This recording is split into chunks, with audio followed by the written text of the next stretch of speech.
us now from the West Fargo Sheyenne Mustangs. He's the head coach here for the boys wrestling program. That's Lex Lunde here. And Lex, let's recap the state tournament first.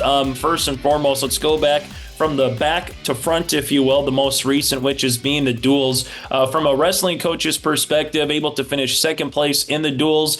Bismarck High, you were able to nip them a little bit earlier in the season at the Fargo Metro duels. You get another crack at them. Ultimately, though, able to finish runner-up, and this program continues to get better and better every year. What did you see from your team on the dual side of the portion on Saturday here, Lex?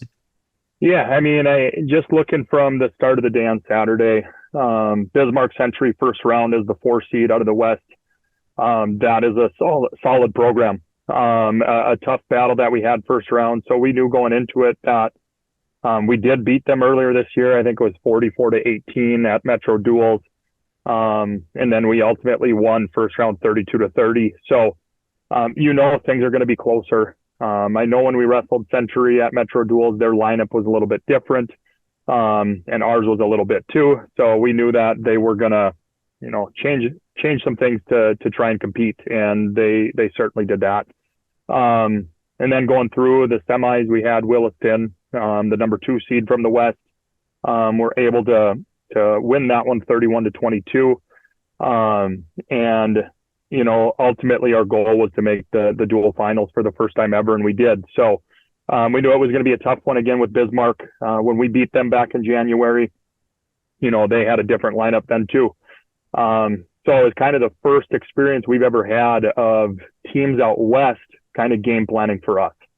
So again, it's kind of exciting, a proud moment. I don't know if there are moral victories or not, but we had a team that people wanted to compete with and they had to adjust their lineup. So, just looking at that, I know the first time we wrestled Hudson Eggeberg, for Bismarck was at 133 in our first duel. And then they had Braden Halverson and Carson Lardy at 139. Those two flip-flopped and it ultimately worked out for them. With Braden Halverson having a heck of a tournament at 133 and getting a pin against us in the dual finals. And then Hudson Eggeberg going on a tear, beat Stetson Gisselbeck for us in the state semis individually, as the 6th seed and ultimately wins the state title for himself. So it was a good move on their part. And then we lost a close one in the duels with Stetson and Hudson too. For us, it's a big deal to make the state finals as a dual team. It really shows that we are doing the right things and we belong there. I talked with Jeff Schumacher Friday night when we were both leaving the Dome. I said the state of North Dakota deserves this matchup. So it was up to us to get there, with the past being the past. I think, after this past weekend, Bismarck has won 20 of the 25 state dual championships. So that's the program. And it's always respect from us. My coaches, grew up in West Fargo, never beat Bismarck in a duel. They've been the program. So for us, I think it was super cool to get there. It's a stepping stone. It's a milestone for this program. And, ultimately Bismarck came away. They wrestled great. And they stole some matches from us that we had in the individual tournament or from our last dual meeting in January. And all props to them. It's a well-coached team and they've been there. There was no butterflies for them. There was no nervousness. They had the target on their back now. And I'm hoping our kids understand that going forward. So I'm excited for the future. Our goal is to be there every year now, and hopefully end up with a title. And you mentioned, Lex, a really good overall weekend too, 3rd place finish in the overall individual tournament. You had a handful of wrestlers that made a deep push into their respective weight classes. Obviously with Landon Zink, the champ at 145 pounds, Sawyer Carr, runner-up at 152, Connor Mansky, a runner-up at 215, and Carter Zink was able to finish, 5th place as well, top 5 to be on the podium. So there's a lot of guys, a really good senior tight-knit class that has allowed, again, the growth every year when they were freshmen, sophomores to see where they are now. So I'll just let you speak to some of the individuals here, kind of what they meant to the program, but also just their journey in their respective, state tournaments here, Lex. Yeah. So I'll start with our seniors. The 3 seniors we had in our starting lineup, Carter Zink, Sawyer Carr, and Connor Mansky, big pieces to this program. came into the room as seventh graders. Connor Mansky was ultimately the starter at the end of the year and was a state placer his seventh grade year, taking eighth there. Carter and Sawyer on a lot of other teams would have probably been the guy. But Connor was just a little bit bigger, a little bit taller, and could wrestle those close matches and keep it tight. Connor Mansky is one of those kids that, for him, five-time placer, was a broken collarbone away his eighth grade year in the EDC championship from being a six-time placer, which doesn't happen a whole lot. Runner-up last year against a tough kid who just won a title in Indiana after transferring, and then runner-up this year. A lot of people don't know we made a change kind of at the end of the season. Connor was our 189 pounder, and Caden Mansky, his little brother, was our 215 pounder, and we wanted to make a run at winning an individual title. And so we adjusted from 172 to heavyweight. We put all those guys up. Connor Mansky was weighing in at 177 all year and wanted to go up to 215 for a challenge and for the team. And then, ultimately loses in ultimate tiebreakers with Ole Taylor from Bismarck Century, who's a stud, two-time state champ. Giving up a little bit of weight there, but Connor knew and we knew this is a good chance, good opportunity for him to kind of get prepared for, going on to UMary next year to wrestle in a tough D2 program. So not a lot of guys would be willing to do that, and Connor is one of them, so that speaks highly of him. Sawyer Carr, two-time runner-up as well. Last year loses to LJ from Bismarck in the finals, who is an incredible athlete going to Nebraska next year. It's how it works. You do everything you can to try and beat those guys, and didn't work. And then this year as well, losing to Grady Anderson of Jamestown in the finals. So two-time runner-up is a big deal. And Grady Anderson's a really good kid, somebody we've seen growing up as well. He's battled with our kids throughout the past 5 years. Just a tough one. I mean, losing your last individual match is always tough to do, but these guys can handle it. And then Carter Zink, I just want to talk about him as well. Takes fifth place this year. Second week of practice in November this year, he tears his ACL in practice. So goes in, finds that horrible news out, and takes him a couple days, and he says, I'm not going to get surgery. I want to compete. So, I've said it to a few people here, and I don't know if it had to happen to somebody on our team. Carter Zink is the one who can handle it. And it just goes to show the toughness of him, the mental toughness, the physical toughness, to be able to compete and find his way onto a podium his senior year with a torn ACL. Those are three guys that, set this program up for success. These seventh graders coming in, eighth graders coming in, look up to them and know what it takes and know how hard they need to work and what they need to do in the classroom and how they need to be respectful outside of the wrestling room. These three were three of the greats to come out of our program. So it's going to be tough losing them, but they've definitely helped our younger kids. And then Landon Zink, our first ever state champion. Big deal, huge deal, and so proud of him. He's a starter since a seventh grader and makes it to the finals the seventh grade year and is a runner-up. And then last year as an eighth grader makes it to the finals and is a runner-up. So 3 out of 3 times making the state finals is a massive deal. And he was finally able to come out on top. And I think the difference with him is he's so calm.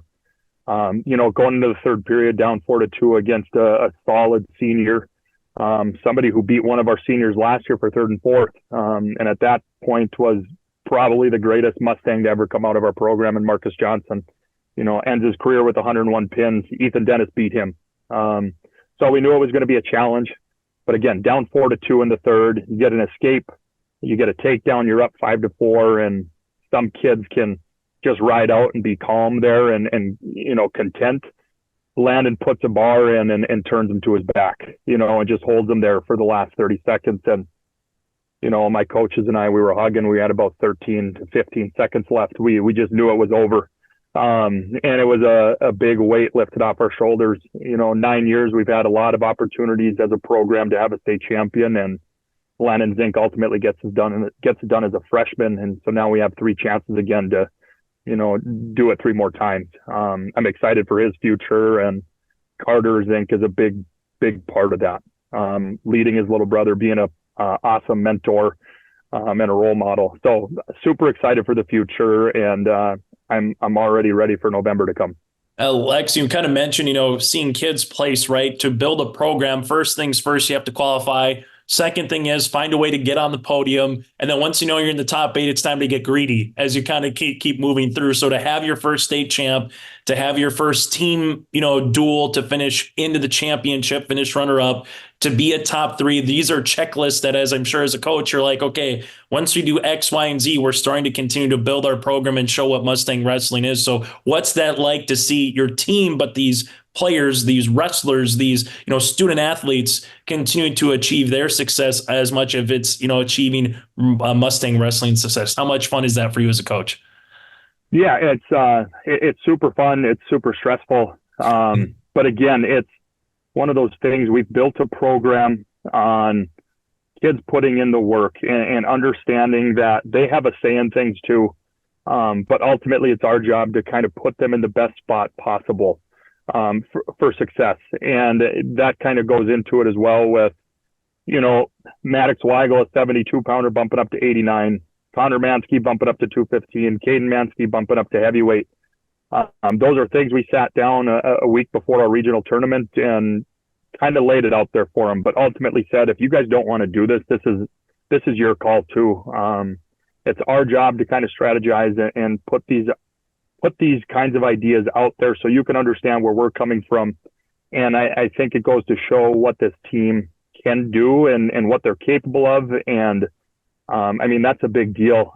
Wrestling at a certain weight for 2 months and then bumping up takes a lot. And, Mason Johnson was our 72-pounder at the end of the year, finally gets on the podium. That would have been a backup for us and a non-scorer. He finds a way onto the podium, beating a kid that Maddox lost to a couple times this year, who was our starter at 172. So we have depth.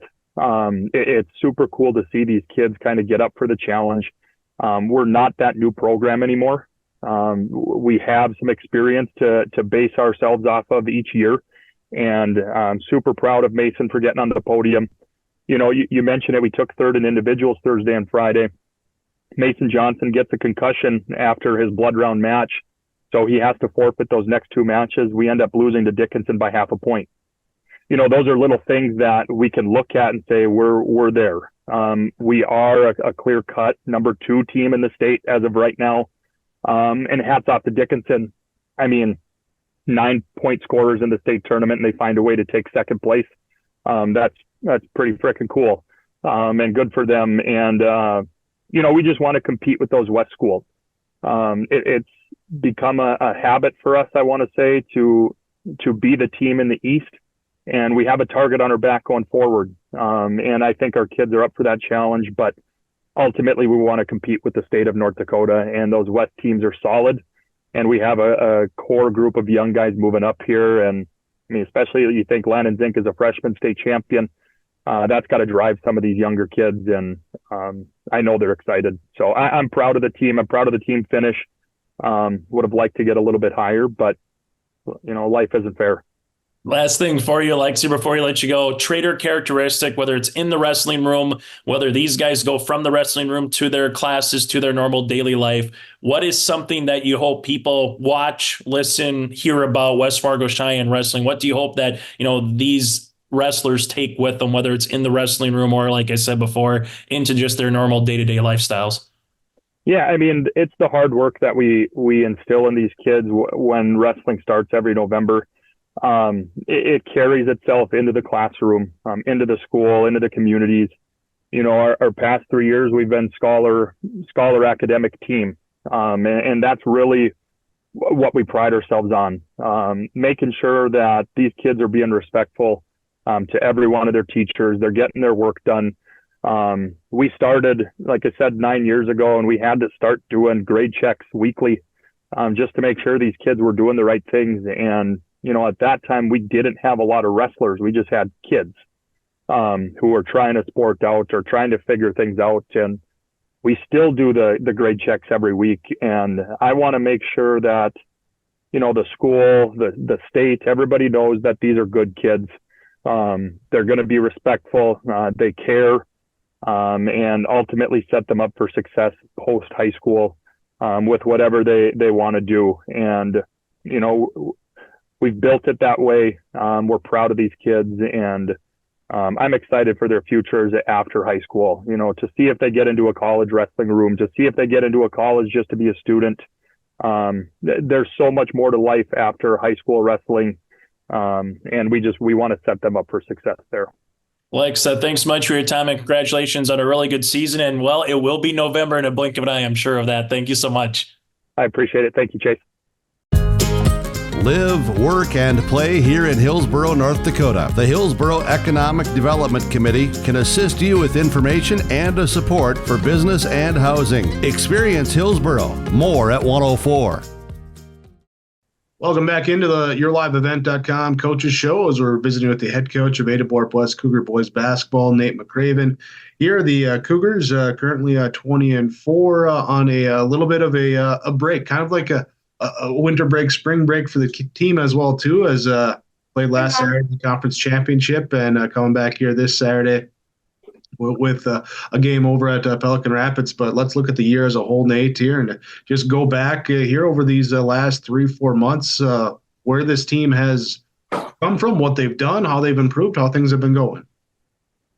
Yeah, I think it's been successful. We've seen a lot of strides. Obviously, we knew we would be really talented. We brought back our core from the last year. These kids have been playing a lot of basketball together, but I think we've really taken some steps forward in the toughness area. Just kids getting stronger naturally. Putting some time in as well in the weight room definitely pays off, and I think we're seeing some of the benefits there on the court for us in most cases. We're really going to focus this week on being able to execute a little bit better and run our stuff and understand what we're trying to do. So there's Mr. Wallin popping in right now. What's up, Biggie? You're on your live event. That's all right. Hi. So, it is a good time. Yeah, can't take them anywhere. It'll be a good week to just settle down and refocus guys in there and go from there. But we're happy with where we're at. We, like you said, 20-4 with the schedule we put together is definitely something to be proud of with our guys. We knew we would have some falls in there with the competition we were playing. But I think, whether we will have won some good games against good teams or lost some, we always coming away with things to work on. So that's important. We talked earlier in the year, and we talked over the summer and some of the tournaments or scrimmages, breakdowns, whatever they were that you guys went to, and having some success against some higher level teams as well, too, some 2A, some 3A schools. How did that help just in that summer break coming into the season to have that success? Well, yeah, I mean, when we've had successful summers the last few years going there. Summer to summer, though, too. I mean, teams aren't playing super great defense. So, when you get into the regular season, you get more of the, hey, they got a scouting report. They got more of a game plan in where summertime is more just going out there and, just playing other teams. At least that's the way we treat it. I think that's the way most teams treat it. Guys are always missing guys, too. But it is definitely helpful to build a little camaraderie, build a little, get an idea of kind of who can do what and just let it be free. And then, of course, for our guys to be successful against, the competition we saw this summer is going to do nothing but help lead to a successful season. So, you don't read too much into the summer success that maybe you might have or a tournament you might win here or there. There's teams that had some success this summer that in the regular season they maybe haven't had the season they wanted to. But our boys have, kind of stuck together and taken it game by game. And, we're in a good spot. 20-4, and those 4 losses to 3 total teams that are currently ranked in the top 5 of the state for Class A. So those tough matchups there, what have you learned from those that you look next time around there could possibly go your way? Yeah, I mean, Cherry's top of Class A right now for a reason. Division I recruit and a lot of talent around them too. Our loss to Henning kind of still stings a little bit before Christmas, but that game could have gone either way. I don't think you necessarily look at that one and say we were overmatched. And then Fertle's just had our number the last 2 years. Talking to the guys yesterday at practice, halftime kind of hit at a bad time. We had kind of I thought just got rolling and went on a nice run right before halftime, and then halftime got us and, provided a little chance for Fertile to maybe regroup or whatnot. And then they went on a run we just couldn't answer. So, all three, we've lost to three teams, Fertile twice now for 4 total losses. All teams that, are very, very respectable. And like you said, not a bad loss there at all in any of them. So, but we got to find a way to win those games too. If we want to if we're going to get down to the state tournament, that's the caliber of teams we're going to have to beat, first of all, in Section 6. And then, the teams we'd meet up with there too. So, a lot of little things there. I think in all 3 of those matchups there's definitely some things we can do better. And we're winding down to the end here now. So it's kind of finding, what's going to put us over the top. With a roster that, as you mentioned, a lot of experience coming back for this year, guys that have been starting for multiple years, amongst that group, who has continued to take that bigger step there, take that bigger role of responsibility to help lead that team? I don't know if we really have just a true, you're our guy, you're our leader. I really like how unselfish we've been. I think, for a team to be successful, there's got to be sacrifice from everybody there. If you get 6 really talented players that just decide they're going to get their shots up, you're probably not going to have a lot of success. So we have guys like Cam Spaeth, Caden Dahl, who are capable of going out and scoring 20, 25 any given night, but they sacrifice shots for each other and move the ball well.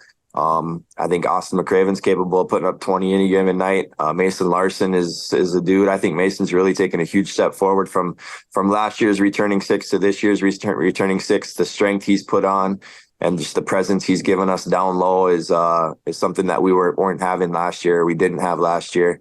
And I still see so much more potential in Mason as well too, which is fun to try to tap into that some more. And then Charlie and Lance have just been steady. Charlie's been playing really well for us. Lance is probably one of our most important players because he does all the dirty work for us. He defends really well. He's a good leader. The kids all respect him and enjoy playing with him. So, those have kind of been our top 6. And like I said, of those 6, there's not really, Cam is probably our most vocal player, definitely. But sometimes Cam can be too vocal, so kids will kind of tune him out. But it is good that he talks. He's really brought that on for us, and a lot of them really lead by example, and they all know each other well enough that they know they respect each other. So we're really fortunate to have 6 guys like that really gel together. And then I don't want to leave out the other guys that play too. Barron and Wyatt and Anders gave us a rotation of 9, and those guys have done a good job of filling in roles. And like I said, they have some leadership accountability there too as well, because they practice hard, they show up every day. So and then our sophomore group all the way to the bottom as well. That's easy for those guys to follow along with, and we've had quality practices consistently year round. So talk about their growth. I'm curious too, as a first-year head coach, you've been a JV coach here for a couple different guys. You've been around the program. What's been the biggest learning curve for yourself?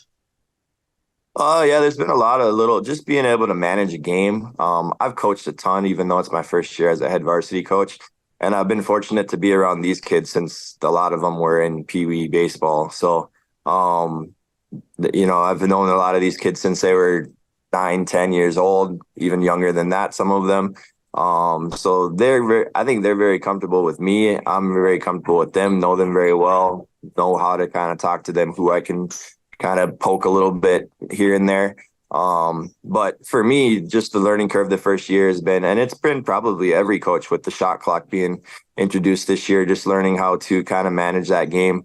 I know looking back on our conference championship game on Saturday, one kind of criticism of myself is I thought we started pressing a little too early, and we ended up giving them quite a few layups in the second half there, or with the shot clock, and then you're trailing, I think we were down 15 or so in the second half there with 10 minutes to go, and you're going to get, 20 to 30 more possessions throughout the game. So, maybe in the past that might have been a game where you like, oh, we got to go, we got to press, where looking back on it now, it's like, maybe we should have just got back and, made them, maybe they would milk the clock a little bit, but make them take a tough shot, get a few more stops. But we really got to value the ball on the offensive end too. So there's that part of the game where you're kind of learning and adjusting to the shot clock as well too. But no, it's been fun. And like I said, I got a great group of kids that I've coached a lot. So I know them very well, and they've been nothing but coachable for me as well. So it's been enjoyable. Right now, we're just going to round it up here to say the final couple weeks of the regular season left before Cougars are looking to make a postseason run. What's got to be done to make a run? I think we got to execute better. One thing that was glaring from Saturday is we went through some stretches where we just could not score the ball against a very good defensive team in Fertile. And I think, instead of just running our stuff and being athletic, we got to kind of understand a little bit better the game and what we're trying to do and who we're trying to get the ball to. So that's something we're focusing on here this week. And then we got three tough teams. Pelican Rapids is at the top of 8AA on Saturday, and then two very good Section 8 teams in Warren and the Freeze, who are capable of beating anybody up there. They've proven they've beaten some good teams as well. Both around or above 500 right now. So those will be three good games heading into playoffs, and then we're going to get a tough test right away in the playoffs. I think it looks like Battle Lake right now, and they are recovered from their football season, and they just knocked off Hillcrest last night, so they are not going to be an easy opponent. So, but that's kind of the way our schedule's been built, is we have no easy games really. So it's kind of, I don't know if we relish it or if we we'll take it. It is who we get. And we're gonna have to win the next game to keep going in March anyway. So, and really, that Section 6, it is truly a gauntlet. It is for sure. Yeah, you look at, I kind of been checking it the last week or so, and it's like, we could do this, we could do that. But you look at Battle Lake, Underwood, Lake Park, Audubon just got their big guy back. That's probably one of those three teams, and all three of them are very solid squads. So it's going to be Section 6 is going to be very, very interesting. So. Yeah, looking forward to some good basketball. Nate, thanks so much for the time. Appreciate it here today. Good to chat with you. Look forward to seeing you there on Saturday, and we'll talk with you more as the season goes on. Yes, sir. You bet. Thank you.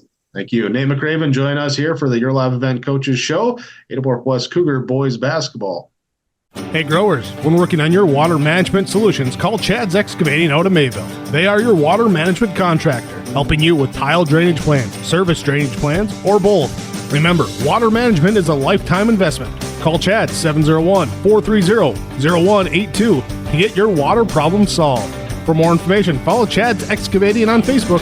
For tile drainage and service plans, call 701-430-0182. Chad's Excavating out of Mayville, helping farmers grow. Do you want that new boat? Are you building onto your home? Maybe you want the new camper or ATV. Dakota Heritage Bank can help you. This is Dustin Nagel, president at Dakota Heritage Bank Hillsborough location. You can visit with me or our other loan officers to help with loans and lines of credit from Dakota Heritage Bank. We are serving you with locations in North Dakota and Northwest Minnesota. Dakota Heritage Bank offers financial services you expect with a local perspective. dhbanknd.com. Dakota Heritage Bank, Equal Housing Lender, member FDIC. There's more at 104. Hillsborough, North Dakota has everything you need on your next road trip. Food, fuel, fun, and family-friendly activities. Stop by and fill up your tank or grab a bite to eat. Have a blast at Goose River Golf Club, the swimming pool, or one of our beautiful parks. There's even ice skating and cross-country skiing. Take in the sights or stay the night so you don't miss a thing. Experience Hillsborough and see why there's more at 104. Joining us now from the Grand Forks Red River Rough Riders, that is Kent Ripplinger here as the Rough Riders able to earn a hard-fought victory at West Fargo Horace last night and cap off the regular season as EDC regular season champs.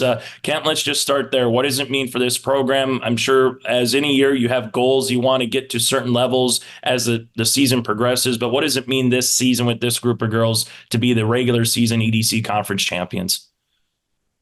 Well, right now it's nice because we've locked up the one seed, so it's can be a grind. I mean, you're going through that whole season and you know that's one of your goals is to, obviously be as high in the rankings or at least in the finishing in the regular season so we can get that home playoff game. But, when it comes right down to it, it's nice, but when it's tournament time, that's when, things are going to matter the most. So, everybody starts over again, it's 0-0 and let's let's see what we could do at this point of the year. And hopefully we've put enough games together here where we feel good about what we're doing and are playing our best at this time of the year. And you've had obviously your back against the wall from what happened last season at the Shield Center being the state champs. Going into this year, Kent, what was a trait or characteristic about the offseason, about the girls that were coming back? For someone that maybe doesn't remember how many players were coming back from a year ago, in terms of seniors and maybe finding new role players, what was it like from a coach this year, being a state champ, going into the offseason and getting these girls ready to go once, November came around the corner? Well, it's nice to have that, saying you're the state champ from the previous year. But, one thing about this group of girls, these seniors and the junior, pretty much the program in general, is when it's summer, it's the same thing. It's let's get to work, let's get stronger, let's get better at what we're doing, let's improve individually. And the credit goes to the girls. I mean, they show up and they go to work. It's something they've always done over the years. And whether we're the state champions or we don't qualify for state or whatever the situation is, they've come in the summer with the attitude that we can be better, we can get stronger, we can figure this out and try to see how good we can be. And, that's really been what we've done, what we've tried to do and instill in the players. And, to their credit, they show up and that's their mindset and we take it from there. Where it leads, sometimes it leads to good things.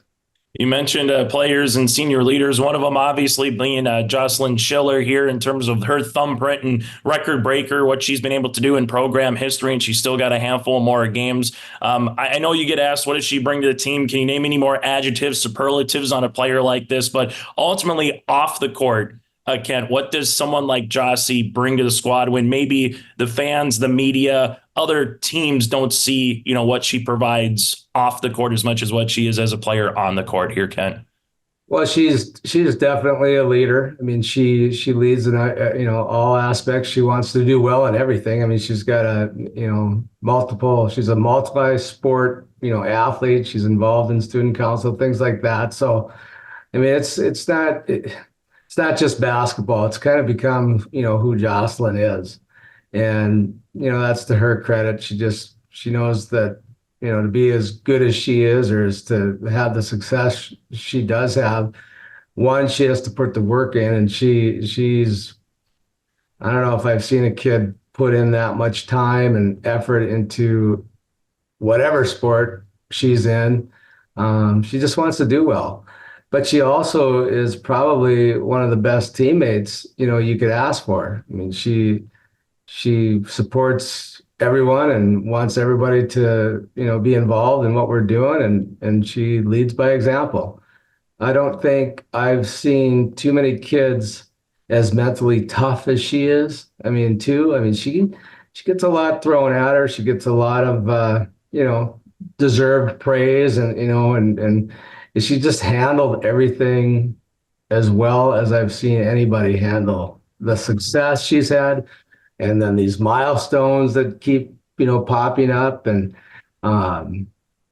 just goes with it, goes with the flow, has learned how to really handle these things with, really some class and really being mentally tough and just, putting her team first. And that's the way she is. So, again, that's to her, that's the kind of person she is. So, and we continue to go down. And we continue to go down the line here, Kent. Riley McQuillan, another player for you that's averaging double digits this season in terms of scoring. What did she just provide to the Rough Riders here this season?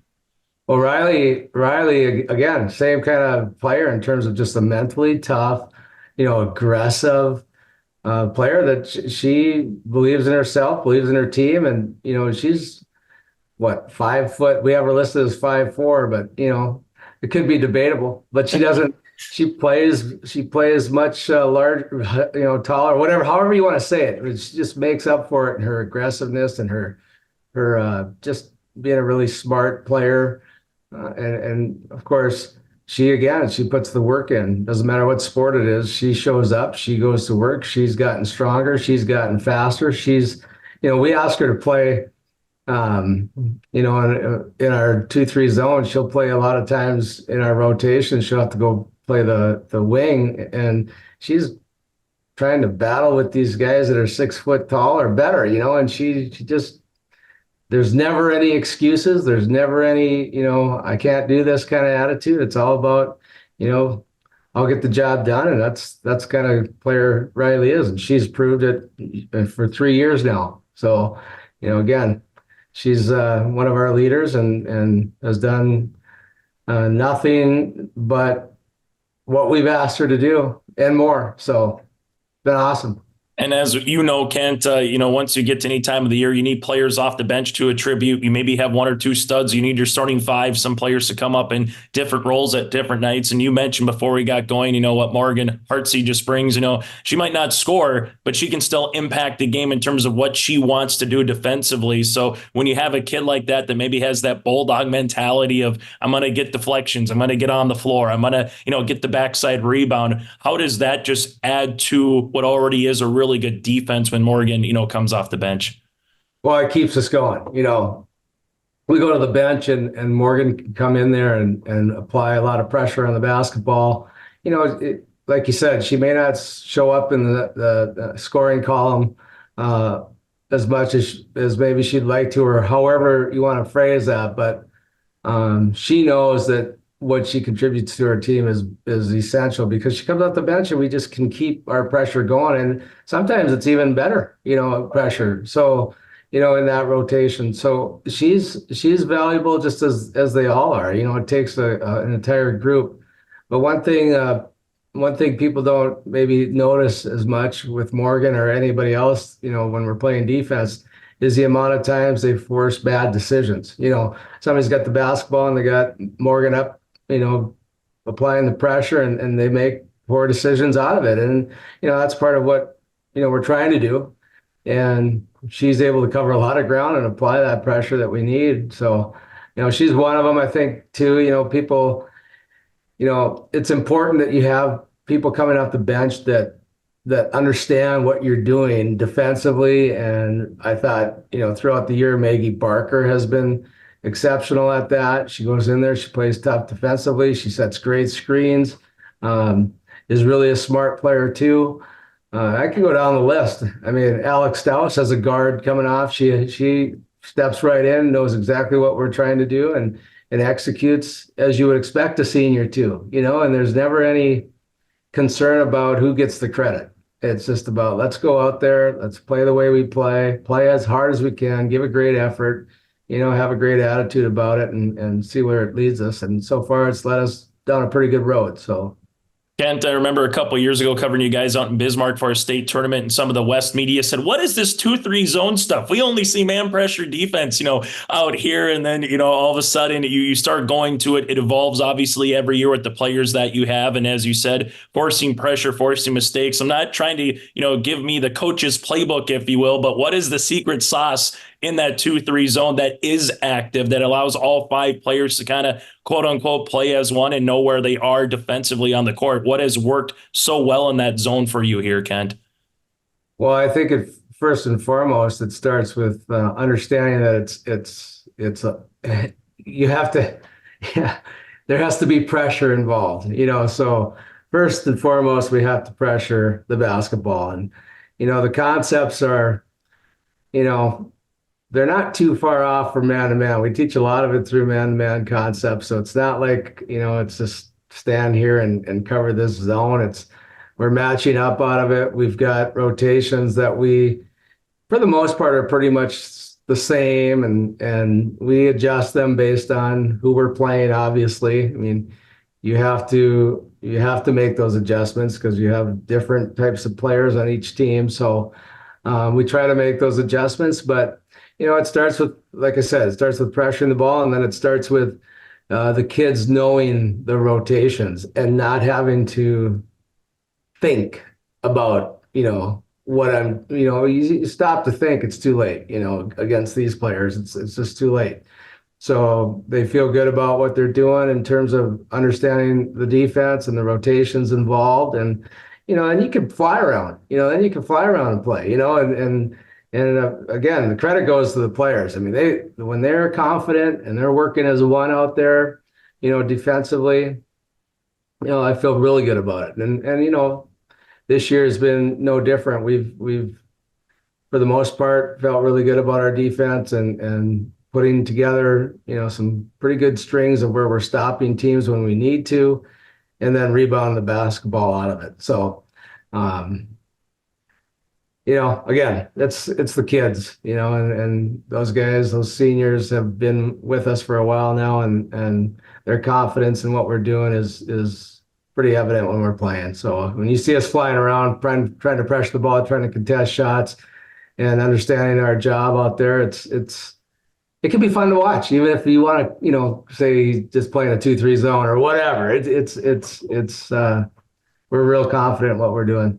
Final thing for you, Kent, before we let you go, as you turn the page now to the EDC tournament here this coming week and trying to get to, that March the 2nd at either West Fargo or West Fargo Cheyenne, barring on how the bracket kind of spells out here. What are you most looking forward to from your squad, and what do you want to see from your team as you get to that home game in the quarterfinals and go from there here in the EDC tournament? Well, honestly, I'd like to just have us remember what's got us, here. And that's our ability to play defense, and how that has to be job number one. And then we have to be able to rebound the basketball. Typically if we get those two things, on the right track, we're going to be okay. And I guess every coach would tell you that as well. So, but I'm really looking forward to seeing if we can be even a little bit more, confident, a little bit better in what we're doing, especially on the offensive end, and seeing where it leads. I mean, this is a group that they have a mission, and they're gonna, it's more to me. It's we do have goals, and we do have things we want to try to accomplish, but I think for us, it's about putting out a great effort, and if it leads us to winning games, we'll take it. But we want to give it all we got, give a great effort, and try to be the best team we can at this time of the year, and hopefully it works out. Kent, thanks so much for your time. Best of luck as you get ready for postseason action here on the EDC. All right, thank you. Kent Ripplinger, head coach of the Grand Forks Red River Rough Riders, will continue after this. With us now this week on our Coaches Show, part of our senior spotlight, is Brenna Dick here from West Fargo Cheyenne. And Brenna, congratulations first and foremost on your commitment to the University of Mary. Let's just kind of start there. When the realization from a high school standpoint, knowing that you're going to continue to play basketball at the collegiate level, just take us through that commitment and that decision to University of Mary. Yeah, I kind of decided to commit kind of early, I would say, but after visiting and talking with the coaches and stuff, it just felt right, and I didn't think it was necessary to wait. And obviously, they've gotten a lot of talented recruits, so that's one of the major reasons I went there too. Yeah, there's been a lot of local influx of North Dakota, Minnesota kind of kids. How big of a pitch was that from Coach Newman and company from University of Mary that it's local kids that they're recruiting to play at that D2 level? Yeah, it's really cool to see local kids and the success that they've had the past few years. So obviously that was a big plus, and some of them already, so makes the move there a little easier. And we were talking before we got to our interview here that you're planning on potentially studying nursing at the University of Mary. Just from this point of view here, Brenna, what made nursing something that you want to kind of dive into a little bit more? Yeah, so I've always kind of been interested in the health field or the health science field. And I figured nursing is pretty broad and you can kind of do a lot with it. So that was one of the big reasons I chose that. Since Kenyon Wingenbach has taken over in his coaching staff, what have you kind of learned from them that you hope to take with you, to that next level? He's taught me a lot about role playing and knowing your role and using that to your advantage and using your skills to the best of your ability. So just finding my role within that program and doing the best I can, I guess. Up to this point, since we're speaking, what's been a favorite basketball memory or two, whether it's with West Fargo, Sheyenne, maybe it's something with family and friends that you went to a game, or maybe it was a youth basketball tournament a few years back here, Brenna. What's a couple of memories that come to mind for your favorite basketball memories? Probably winning EDC last year. That was like the highlight of last year, I guess. But just also the relationships and friendships I've been able to make throughout all the teams that I've been on. And for you, Brenna, if you could go back to your 13, 14-year-old self or talk to someone, who's that 8th, 9th grader right now wanting an opportunity at the varsity level, what would be some words of advice or wisdom that you would like to pass down for that person who wants to be a all-conference, all-state, or have a chance, to go to play at the collegiate level? Yeah, I would just tell them to be patient, but also work really hard. Like, your time will come. Your chance will come. So just continue to work, and yeah. From there, superstitious at all? Do you or your team have to do anything every single game before you get to an opening jump? Anything come to mind? I usually eat a Jimmy John sandwich before a game. Okay. Superstitious. For that Jimmy John sandwiches is like the same one, or do you kind of mix it up on a particular day? So if it's the same one, Brenna, what do you kind of order? Just a slim one. So okay. Literally. Brenna, you also were able to this season break a record. And I know anytime you hear Maggie Manson, in girls basketball, that's obviously going to be a big record of some sort with that steals record earlier in the season. Just take us through kind of that particular night when you broke the record and what just kind of meant to, leave your name on the wall or leave some legacy behind once your time is done at West Fargo, Sheyenne. Yeah. So I knew I was close. Wingenbach told me I was 3 or 4 steals away. So it was kind of in the back of my head, but I was trying not to hyper focus on it, just continue to play. But it means a lot. I looked up to that group of girls, including Maggie, when I was in elementary and middle school. So it's just kind of a full circle moment to be where they were and be where I looked up to them. So it was definitely special.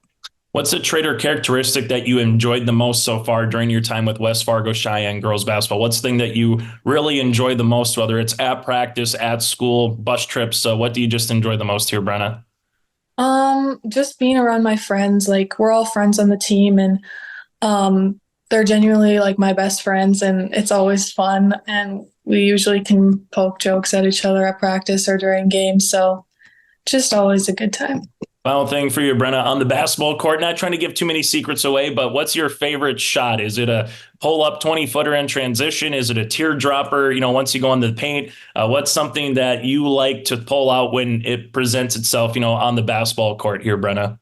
Yeah, I used to really like shooting floaters from the free throw line, but this year I would say I enjoy pull-up threes from the volleyball line. So even though Wing sometimes shakes his head at those, but Brenna, thanks so much for your time. Best of luck here throughout the rest of this season, and congratulations again on your commitment to the University of Mary. Thank you.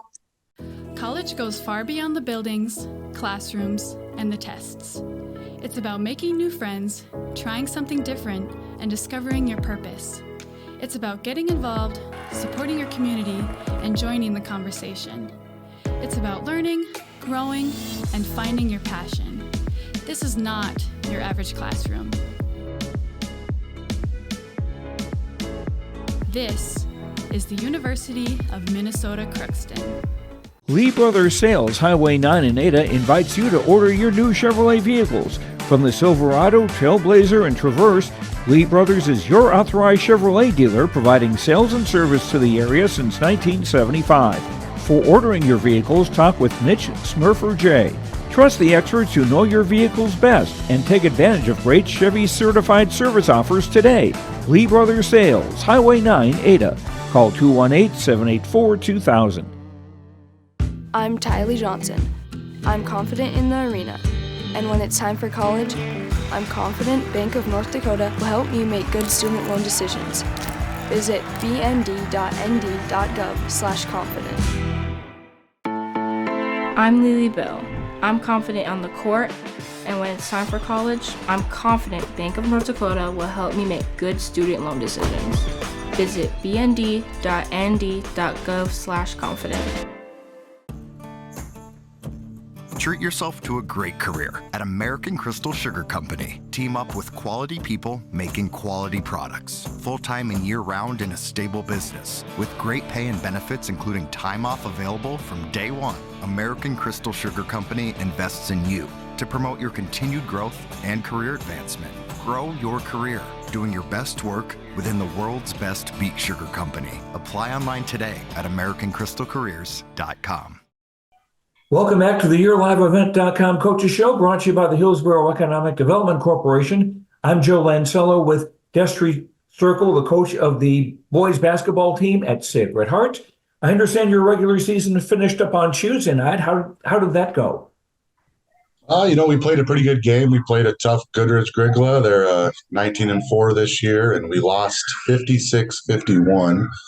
But played a really good game, played great defense, missed some shots that we'd like to have another shot at, but that's the way of that's kind of the way basketball goes. But played really well in the regular season, 16-10, and a little bit of a struggle right now on a 3-game losing streak, but we get quite the break between now and playoffs to kind of reset and refocus and get our minds right for a playoff run. Tell me about how your season has gone. I seem to remember you've got some pretty good athletes that I recall seeing play football for the Polk County West Co-op with yourselves and Climax Fisher. Yeah, season's gone pretty good. The subsection is really tough with Red Lake County, Fertile, Goodrich-Grigla, Northern Freeze, Warren, Kitson County, kind of name it. We can all beat each other on any night, and that's what makes it fun. It's been a really fun year, a lot of competitive games, and it's challenging, but it's also fun at the same time. We're 16-10, but I say we're probably a better team than that shows, just because of the different challenges we face, different competitions. So excited for what the year brought, and excited to kind of get back to some practices. Minnesota side, you don't get many practices in January and February. It's a lot of games, and now I think we'll have 10, 11 practices where we can really focus on kind of fine-tuning our skills and be ready to go for playoffs. And also with so many games, if there's something that's struggling, like a part of the offense or a certain play set or two, it's tough to go back to the drawing board and start over. But now with this space you have on the schedule, you can do that. Yeah, you're exactly right. We haven't shot the ball well the last couple of weeks. We're only shooting about maybe 30% as a team, and that's just not going to cut it. And so I think really just getting back in the gym, getting shots up, fine-tuning those details that we kind of built the foundation on at the start of the year and throughout the year, both the offense and defensive end is going to be really beneficial for us. And especially come playoff time, you got to be really sharp.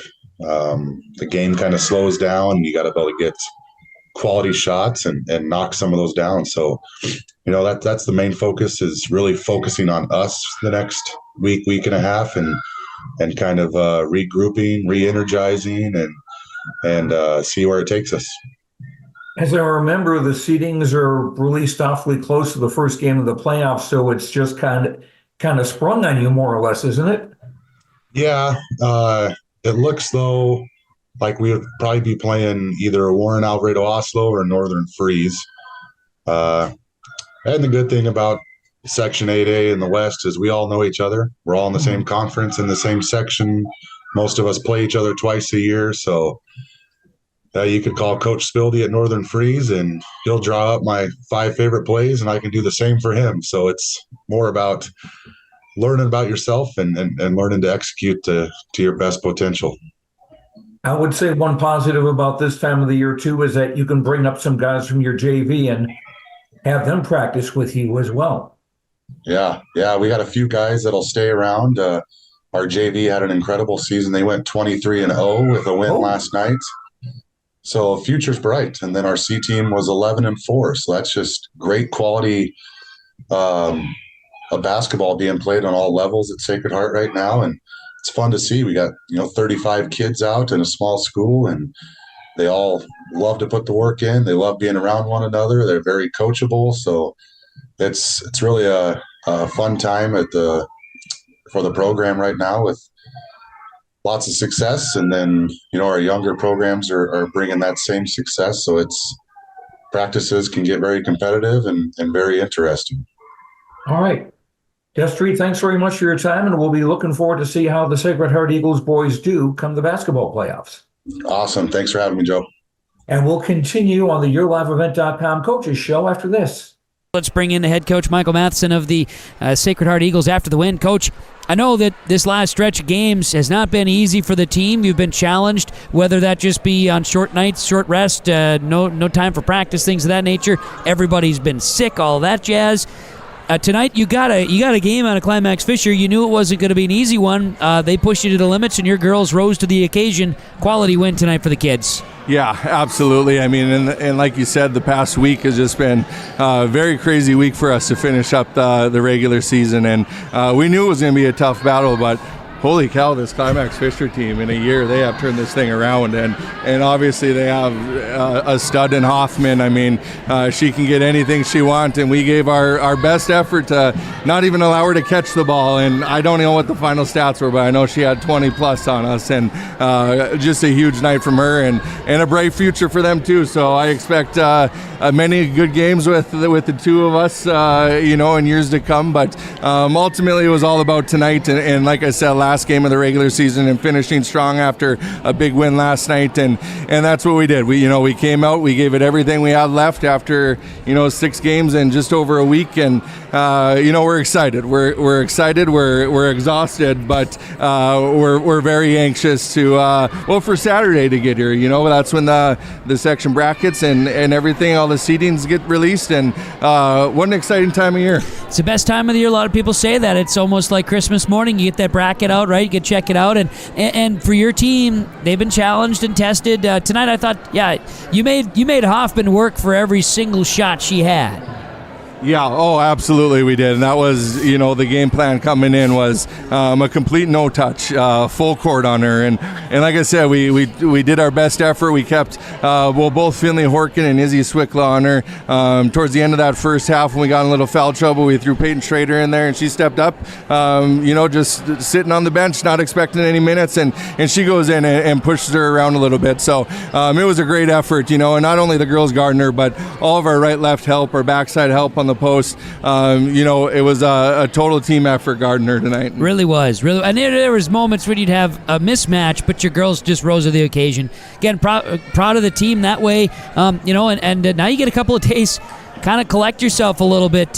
What are some of the focus points practice-wise here the next few days? Well, first off, it's rest, and tomorrow's going to be a short practice. We're just splitting the time with the boys. Only going to have about an hour tomorrow. Thursday, we'll get back after it. We'll have a full practice then. Friday, we're going to be off and through the weekend. And then, come back next week, like I said, full of energy, healthy. Some of these bumps and bruises and pains will be gone, hopefully, by next week. And then it's not letting up on the gas. Every single practice up until today, we've conditioned in practice. We work on fundamentals in practice, and we work on defense. And nothing's going to change there, because we're going to have to play some really good ball. We're going to have to get stops down the stretch. And we're going to have to outrun teams if we want to do this. It's a full team, and you've got a whole heck of a lot of freshmen.